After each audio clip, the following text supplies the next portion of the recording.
پہلا سوال editing studio پوچھتے ہیں، مفتی صاحب میرا سوال کیوں نہیں لیتے؟ ایک بھی سوال کا جواب نہیں دیتے ہو، کیوں؟ پلیز اس بار جواب دینا۔ اس بار میں آپ کا جواب دے رہا ہوں۔ سورۃ الانشقاق یاد کر رہا ہوں، اس میں سجدے والی آیت ہے، تو مجھ پر کتنے سجدے واجب ہوں گے؟ میں محمد انضمام الحق، اتر دیناج پور، ویسٹ بنگال سے۔ اچھا، یہ قرآن مجید کی سورت یاد کر رہے ہیں، تو اب سوال ظاہر ہے ایک بار سجدے کی آیت جب ہم پڑھتے ہیں تو ایک سجدہ تلاوت ہم پر واجب ہو جاتا ہے۔ اب مان لیجیے ہم کوئی سورت یاد کر رہے ہیں، اس سورت میں کوئی سجدے کی آیت آ گئی، اب اس سجدے کی آیت کو بھی ہمیں یاد کرنا ہے کیونکہ پوری سورت یاد کرنا ہے۔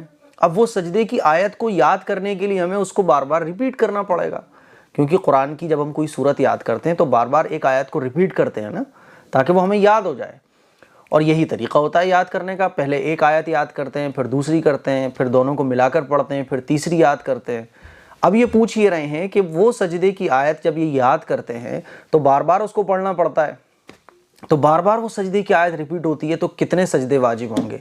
تو میں آپ کو بتا دوں، ایک ہی سجدہ آپ کے اوپر واجب ہوگا، ٹھیک ہے؟ ایک وقت میں ایک ہی جگہ بیٹھ کر اگر ہم تلاوت کر رہے ہوں اور کوئی سجدے کی آیت کو ہم بار بار پڑھ لیں، اگر ایک ہی جگہ بیٹھ کر ایک ہی وقت میں، ٹھیک ہے، تو پھر ایک ہی سجدہ واجب ہوگا پڑھنے والوں پر بھی اور سننے والوں پر بھی، ٹھیک ہے؟ مثال کے طور پہ میں سجدے کی کوئی آیت پڑھوں اس جگہ بیٹھ کر، اور اسی سجدے کی آیت کو میں 3-4 بار پڑھوں یہیں بیٹھ کر، تو مجھ پر بھی ایک سجدہ واجب ہوگا، اور جتنے سننے والے ہیں، سامعین ہیں، ان پر بھی ایک ہی سجدہ واجب ہوگا۔ ایسا نہیں ہے کہ میں 10 بار اس سجدے کی آیت کو پڑھوں گا تو 10 سجدے میرے اوپر واجب ہو جائیں، سجدہ ایک ہی واجب ہوگا۔ مجھے امید ہے بہت اچھے طریقے سے آپ کو یہ سوال کا جواب سمجھ آ گیا ہوگا۔